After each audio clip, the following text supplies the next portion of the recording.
చదువుతున్నది కనపర్తి రాణి. ముఖ్యాంశాలు. Green hydrogen రంగంలో ఆంధ్రప్రదేశ్ను గ్లోబల్ హబ్గా తీర్చిదిద్దేందుకు కృషి చేస్తున్నామని ముఖ్యమంత్రి నారా చంద్రబాబు నాయుడు పేర్కొన్నారు. తెలంగాణలో పామాయిల్ తయారీ కేంద్రాన్ని యూనిలీవర్ సంస్థ ఏర్పాటు చేయనుందని ముఖ్యమంత్రి ఏ రేవంత్ రెడ్డి తెలిపారు. విశాఖపట్నం ఉక్కు కర్మాగారం పరిరక్షణకు కేంద్ర ప్రభుత్వం నిధులను మంజూరు చేయడం పట్ల ఆంధ్రప్రదేశ్ మంత్రి కొలుసు పార్థసారథి హర్షం వ్యక్తం చేశారు.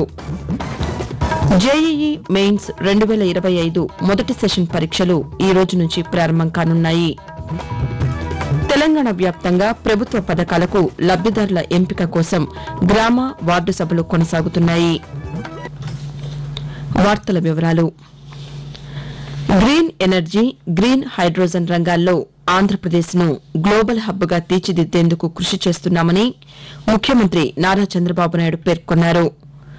దావోస్లో జరుగుతున్న ప్రపంచ దేశాల ఆర్థిక సదస్సులో నిన్న గ్రీన్ ఇండస్ట్రియలైజేషన్ అంశంపై భారత పరిశ్రమల సమాఖ్య సిఐఐ నిర్వహించిన సమావేశంలో ముఖ్యమంత్రి ప్రసంగించారు.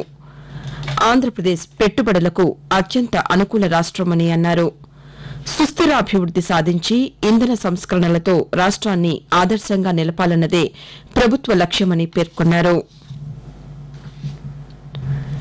తెలంగాణలో పామాయిల్ తయారీ కేంద్రాన్ని యూనిలీవర్ సంస్థ ఏర్పాటు చేయనుందని ముఖ్యమంత్రి ఏ రేవంత్ రెడ్డి తెలిపారు. స్విట్జర్లాండ్లోని దావోస్లో జరుగుతున్న ప్రపంచ ఆర్థిక వేదిక సదస్సులో ముఖ్యమంత్రి బృందం పలు సంస్థలతో సమావేశమై చర్చలు జరుపుతోంది. ఇందులో భాగంగా ఆ సంస్థ సీఈఓ హీన్ షూ మేకర్తో ముఖ్యమంత్రి రేవంత్ రెడ్డి, పరిశ్రమల శాఖ మంత్రి శ్రీధర్ బాబు నిన్న సమావేశమయ్యారు. ఈ సందర్భంగా రాష్టంలో వ్యవసాయ రంగం అభివృద్ది, రైతుల ఆదాయం పెంచేందుకు ఇస్తున్న ప్రాధాన్యతలపై చర్చలు జరిపారు. అలాగే తెలంగాణలోనూ సెమీ కండక్టర్ల పరిశ్రమలకు సంబంధించిన పెట్టుబడుల అవకాశాలపై చర్చించారు. విశాఖపట్నం ఉక్కు కర్మాగారం పరిరక్షణకు కేంద్ర ప్రభుత్వం నిధులను మంజూరు చేయడం హర్షణీయమని ఆంధ్రప్రదేశ్ గృహ నిర్మాణ శాఖ మంత్రి కొలుసు పార్థసారథి అన్నారు. ఏలూరు కలెక్టర్ కార్యాలయంలో మంత్రి నిన్న పాతికేయులతో మాట్లాడుతూ విశాఖ ఉక్కు కర్మాగారం 7.3 మిలియన్ టన్నుల ఉత్పత్తి సామర్థ్యంతో 1,00,000 మందికి పైగా ప్రజలకు ఉపాధి అందిస్తోందని చెప్పారు. మన ప్రధానమంత్రి నరేంద్ర మోడీ గారికి ఈ రాష్ట్రం ప్రజల పట్ల కానివ్వండి, ఈ రాష్ట్ర ప్రభుత్వం పట్ల కానీ ఉన్న నమ్మకమే ఆయన నిర్ణయాన్ని పునఃపరిశీలించుకుని ఈ రాష్ట్రానికి ఇతోదిగా సహాయం చేశారని చెప్పేసి వారికి ధన్యవాదాలు కూడా తెలియజేస్తామని చెప్పేసి మనం చేస్తామని. ఈ ఉక్కు అనేది మాకు సెంటిమెంటల్ విషయం. ఆంధ్రులకి ఇది పోరాడి సాధించుకున్న ప్రాజెక్టు. దీన్ని దయచేసి మళ్ళీ ఎస్టాబ్లిష్ చేయండి అని చెప్పేసి కోరిన మేరట కేంద్ర ప్రభుత్వం నిర్ణయం తీసుకుందని చెప్పేసి నేను మనవి చేస్తామని. నేను కేంద్ర పర్యాటక మంత్రిత్వ శాఖ ఆధ్వర్యంలో రేపటి నుంచి భారత్ పర్వ్ కార్యక్రమం జరగనుంది. దేశంలోని విభిన్న పర్యాటక ఆకర్షణలను ప్రదర్శించడానికి పలు రాష్ట్రాలు, కేంద్రపాలిత ప్రాంతాలు 30కి పైగా పెవిలియన్లు ఏర్పాటు చేశాయి. ఈ కార్యక్రమంపై మరిన్ని వివరాలను మా ఆకాశవాణి ప్రతినిధి సాయి సిస్లా అందజేస్తారు. గణతంత్ర దినోత్సవాన్ని పురస్కరించుకుని ఢిల్లీలోని ఎర్రకోట వద్ద రేపటి నుంచి ఈ నెల 31వ తేదీ వరకు కేంద్ర పర్యాటక మంత్రిత్వ శాఖ ఆధ్వర్యంలో భారత్ పర్వ్ కార్యక్రమాన్ని నిర్వహిస్తున్నారు. ఈ కార్యక్రమంలో 26 కేంద్ర మంత్రిత్వ శాఖలు, విభాగాలు పాల్గొంటున్నాయి. ఇందులో భాగంగా మిషన్ లైఫ్, ఒక జిల్లా ఒక ఉత్పత్తి, దేఖో అప్నా దేశ్, వోకల్ ఫర్ లోకల్ వంటి పలు కేంద్ర ప్రభుత్వ సంక్షేమ పథకాలకు సంబంధించి ప్రదర్శనలను ఏర్పాటు చేశారు. అలాగే వివిధ రాష్ట్రాలు, కేంద్రపాలిత ప్రాంతాలకు సంబంధించిన సాంస్కృతిక వైవిధ్యాన్ని ప్రదర్శించే చేనేత హస్తకళలు, వంటలు తదితర అంశాలపై స్టాళ్లను ఏర్పాటు చేశారు. జేఈఈ మెయిన్స్ 2025 మొదటి సెషన్ పరీక్షలు ఈ రోజు నుంచి ప్రారంభం కానున్నాయి. పరీక్షల నిర్వహణకు జాతీయ పరీక్షల సంస్థ ఎన్టీఏ అన్ని ఏర్పాట్లను పూర్తి చేసింది. ఐఐటీలతో పాటు పలు ప్రతిష్టాత్మక ఇంజనీరింగ్ కళాశాలల్లో ప్రవేశం కోసం జేఈఈ పరీక్షలు నిర్వహిస్తారు. ఈ నెల 22, 23, 24, 28, 29, 30 తేదీల్లో మెయిన్స్ పరీక్షలు జరగనున్నాయి. పరీక్ష రాసే విద్యార్థులు ఖచ్చితంగా అడ్మిట్ కార్డును తీసుకువెళ్లాలని ఎన్టీఏ సూచించింది. దివ్యాంగులైన విద్యార్థులు తమ వెంట నిర్ధారిత ధ్రువపత్రాలను ఉంచుకోవాలని పేర్కొంది. ఆకాశవాణి ప్రాంతీయ వార్తలు వింటున్నారు.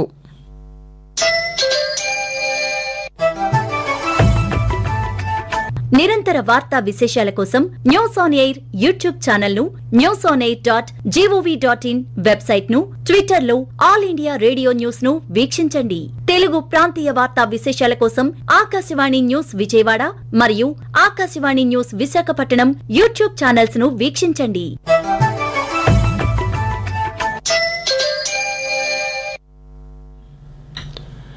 తెలంగాణ వ్యాప్తంగా ప్రభుత్వ పథకాలకు లబ్దిదారుల ఎంపిక కోసం గ్రామ వార్డు సభలు కొనసాగుతున్నాయి. నిన్న ప్రారంభమైన ఈ సభలు ఈ నెల 24 వరకు కొనసాగనున్నాయి. రైతు భరోసా, ఇందిరమ్మ ఆత్మీయ భరోసా, కొత్త రేషన్ కార్డులు, ఇందిరమ్మ ఇళ్ల పథకాలకు దరఖాస్తుల స్వీకరణ, లబ్దిదారుల ఎంపికను చేపడుతున్నారు. గ్రామ సభల్లోనే అధికారులు దరఖాస్తులు స్వీకరించి లబ్దిదారులను ఎంపిక చేయనున్నారు. మరోవైపు హైదరాబాద్ మహానగర పరిధిలో వార్డు సభలు మొదలు కాలేదు. జీహెచ్ఎంసీ పరిధిలో లబ్దిదారులను గుర్తించేందుకు అధికారుల గణన ఇంకా పూర్తి కానందున ఫిబ్రవరి 1 నుంచి ఈ సభలను ప్రభుత్వం నిర్వహించనుంది. తెలుగు వ్యవహార భాషా పితామహులు, బహుముఖ ప్రజ్ఞాశాలి గిడుగు వెంకటరామూర్తి వర్ధంతి ఈరోజు.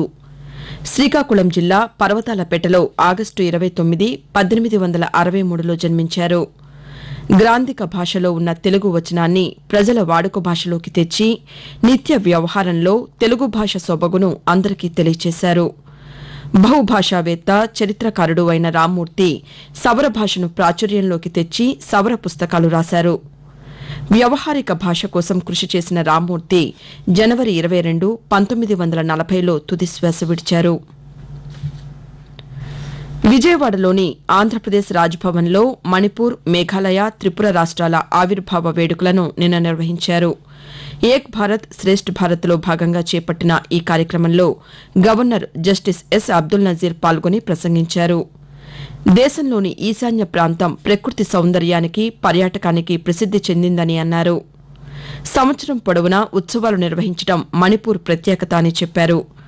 త్రిపుర సంస్కృతి గొప్పదని, అక్కడ అనేక జాతరలు, పండుగలు జరుగుతుంటాయని గవర్నర్ వివరించారు.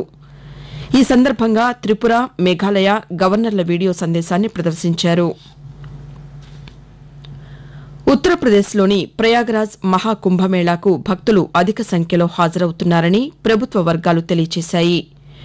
కుంభమేళా ప్రారంభమైనప్పటి నుంచి ఇప్పటి వరకు అనగా 8 రోజుల వ్యవధిలో దాదాపు 9 కోట్ల మంది త్రివేణి సంగమంలో పుణ్యస్నానాలు ఆచరించారని పేర్కొన్నాయి. కాగా కుంభమేళా సందర్భంగా ఆకాశవాణి విజయవాడ ప్రాంతీయ వార్తా విభాగం రూపొందించిన ప్రత్యేక కార్యక్రమం ఈ రోజు ఉదయం 10 గంటలకు ప్రసారమవుతుంది. దేశంలోనే అతిపెద్ద సభ్యత్వం కలిగిన రాజకీయ పార్టీ భారతీయ జనతా పార్టీ అని కేంద్ర ఉక్కు, భారీ పరిశ్రమల శాఖ సహాయ మంత్రి భూపతిరాజు శ్రీనివాస వర్మ తెలిపారు. పశ్చిమ గోదావరి జిల్లా బీజేపీ జిల్లా అధ్యక్షురాలిగా ఐ శ్రీదేవి ఎన్నికైన సందర్భంగా భీమవరంలో శ్రీనివాస వర్మ పాతికేయులతో మాట్లాడుతూ పార్టీని గ్రామస్థాయి నుంచి బలోపేతం చేసేందుకు కృషి చేస్తున్నామని చెప్పారు. దేశవ్యాప్తంగా బీజేపీ సంస్థాగత పరమైనటువంటి ఎన్నికల్ని నిర్వహించుకుంటా ఉంది. ఇవాళ ప్రపంచంలోనే అతిపెద్ద సభ్యత్వం కలిగినటువంటి పార్టీ భారతీయ జనతా పార్టీ. ప్రతి 3 సంవత్సరాలు కూడా సంస్థాగత ఎన్నికలను నిర్వహించుకోవడం అనేది పార్టీ యొక్క రాజ్యాంగం. ఇందులో భాగంగా ఆంధ్రప్రదేశ్ లో దాదాపు 20 జిల్లాలకి నూతనంగా అధ్యక్షుడిని ఎన్నుకున్నటువంటి సందర్భం. అందులో పశ్చిమ గోదావరి జిల్లాలో మహిళా నాయకత్వాన్ని ప్రోత్సహించాలనేటువంటి ఆలోచనతో శ్రీదేవి గారిని జిల్లా అధ్యక్షురాలిగా ఏకగ్రీవంగా ఎన్నుకోవడం జరిగింది. వాతావరణం. ఆంధ్రప్రదేశ్ యానాంలో దిగువ ట్రోపో ఆవరణంలో ఈశాన్య గాలులు వీస్తున్నాయని అమరావతి వాతావరణ కేంద్రం తెలిపింది. దీని ప్రభావంతో ఆంధ్రప్రదేశ్లో పొడి వాతావరణం కొనసాగుతుందని, కనిష్ట ఉష్ణోగ్రతలు నమోదయ్యే అవకాశం ఉందని వాతావరణ శాఖ అధికారి బి శేఖర్ తెలుపుతూ, ఆంధ్రప్రదేశ్ మరియు యానం దిగువ ట్రోపో ఆవరణంలో ఈశాన్య గాలులు వీస్తున్నాయి. ఉత్తర కోస్తా మరియు ఆంధ్రప్రదేశ్, దక్షిణ కోస్తా మరియు రాయలసీమలలో పొడి వాతావరణం ఏర్పడే అవకాశం ఉన్నది. ప్రాంతీయ వార్తలు ముగించే ముందు ముఖ్యాంశాలు మరోసారి. గ్రీన్ హైడ్రోజన్ రంగంలో ఆంధ్రప్రదేశ్ను గ్లోబల్ హబ్గా తీర్చిదిద్దేందుకు కృషి చేస్తున్నామని ముఖ్యమంత్రి నారా చంద్రబాబు నాయుడు పేర్కొన్నారు. జేఈఈ మెయిన్స్ 2025 మొదటి సెషన్ పరీక్షలు ఈ రోజు నుంచి ప్రారంభం కానున్నాయి. ఆకాశవాణి ప్రాంతీయ వార్తలు ఇంతటితో సమాప్తం. ప్రవాచకః పునీత త్రిపాఠి.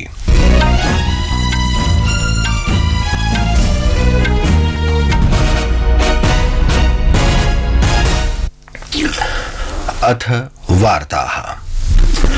प्रधानमन्त्री नरेन्द्र मोदी अद्य राष्ट्रिय राजधान्यां भारतीय जनता पार्टीति दलस्य बूथस्तरीय कार्यकर्तृभिः सह दिल्ली विधानसभा निर्वाचनाय दलस्य पूर्व प्रचारस्य अंशरूपेण नमो दूरभाषीय तन्त्रांश माध्यमेन वार्तालापं करिष्यति। कार्यक्रमस्य आरम्भः मेरा बूथ सबसे मजबूत इत्यनेन वाक्येन भविष्यति। फरवरी मासस्य 5 दिनाङ्के दिल्ल्यां मतदानं सुनिश्चितमस्ति। प्रधानमन्त्री श्रीमोदी निर्वाचनात् पूर्वं मेरा बूथ सबसे मजबूत इति कार्यक्रमं सम्बोधयिष्यति। नमो ऐप इत्यस्य राष्ट्रिय समन्वयकः भारतीय जनता पार्टीति दलस्य नेता कुलजीत सिंह चाहलः च अवदत् यत् श्रीमोदी अद्य अपराह्ने 1 दलस्य बूथस्तरीय कार्यकर्तृभिः सह संवादं करिष्यति। उत्तर प्रदेश सर्वकारस्य मन्त्रिमण्डलस्य विशिष्ट सभा अद्य प्रयागराज नगरे भविष्यति। उत्तर प्रदेश सर्वकारस्य सर्वे 54 मन्त्रिणः अस्मिन् सत्रे उपस्थिताः भविष्यन्ति। अस्माकं संवाददात्रानुसारि पूर्वं मेला प्राधिकरणस्य सभागारे सभायाः आयोजनस्य योजना आसीत्, परञ्च संगमक्षेत्रे भक्तानां तीर्थयात्रिणां च असुविधां न भवेत् इति विचिन्त्य स्थानं परिवर्तितम्। अमेरिका देशस्य